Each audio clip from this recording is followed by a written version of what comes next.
Իշկի մասով և ճարդա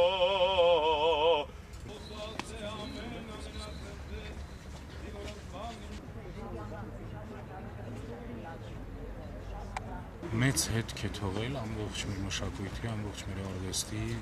և հայ ազգի ամբողջ այդ արվեստով լցված կյանքում ինչ ասեմ, ամենապայծառ, ամենագեղեցիկ, ամենավառ հիշողություններն են հիմա պարուրած ինձ համենայն դեպս և մեծ արտիստի ենք այսօր հրաժեշտ տալիս մեծ դերասանուհու, վերջին Մոհիկանը, այն մեծ փաղանգի արտիստական, որը որ մենք բոլորս գիտենք, որոնք որ կային, որոնք որ գեղեցկացնում էին և բովանդակություն էին տալիս մեր ամբողջ հայ թատրոնին, հայ կինոյին։ Ես համոզված եմ, որ Վարդուհի Վարդերեսյան անունը դեռ շատ երկար կմնա մեր ժողովրդի հայ ազգի հիշողության մեջ, նա մի մեծ վառ աստղ է երկնքում։ Ցավոք Վարդուհի Վարդերեսյանով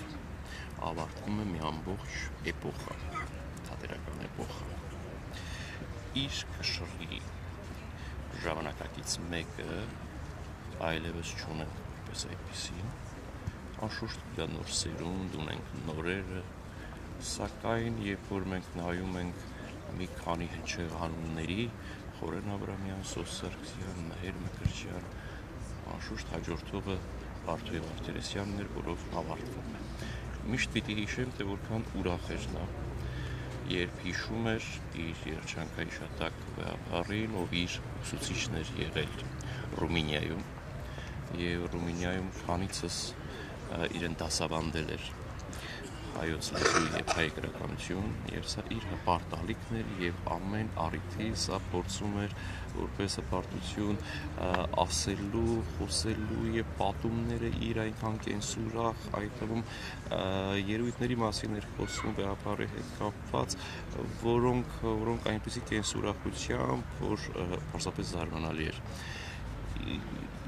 Իր տեսակով իսկապես առանձնանում էր, իր ոգով առանձնանում էր և միևնույն ժամանակ մի ամբողջ շրջան կարծես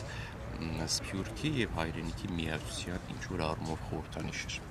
Շատ ու շատ սփյուռքահայեր ժամանակին վերադարձան, դեռևս Միասնիկյանի օրոք վերադարձան ուրեմն Հայաստան, ստեղծագործեցին, բայց նա կարծես այդ շրջանին և հաջորդած ավելի ճիշտ շրջանին եկածներից նաև վերջին կարծես արվեստագետն էր, ով Գոհար Գասպարյան, մի շարք մարդկանցից երևի թե նաև այս տեսակետից վերջինն էր, ով սփյուռքն էր ներկայացնում մեզանում և ով հրաշալի գիտեր արևմտահայերեն և ում